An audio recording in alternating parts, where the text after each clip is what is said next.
that they've been able to develop it not only as an industry but also as a tourist location as well for people to come and visit. And they've really set up a nice place, and I hope that they're able to develop it more as they go into the future.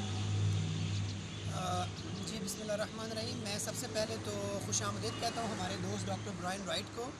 ये अबू ज़बी में शेख ज़ायद university में professor हैं, वहाँ पढ़ाते हैं। तो ये पाकिस्तान के विज़िट पर हैं। तो आज हम लोग यहाँ खेवड़ा नमक की कानों के विज़िट पर आए थे।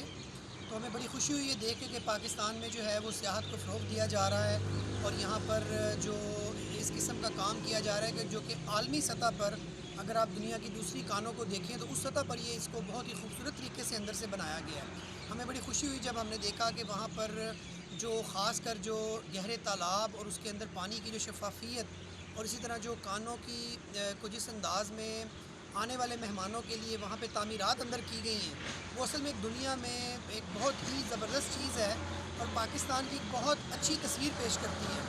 इसके साथ साथ मैं एक तजावीज़ भी कुछ देना चाहूँगा कि अगर यहाँ आने वाले जो रास्ते हैं जो खेवड़ा कान तक पहुँचते हैं, चाहे अगर आप लिल्ला वाली साइड से आएँ, आप पिंड दादल ख़ान से आएँ, आप इस तमाम इन सड़कों को हुकूमत को चाहिए कि वो इन सड़कों को बेहतरीन बनाएँ, क्योंकि ये हमें एक चीज़ महसूस हुई है कि यहाँ पर रास्ते जो हैं वो दुश्वार गुज़ार हैं।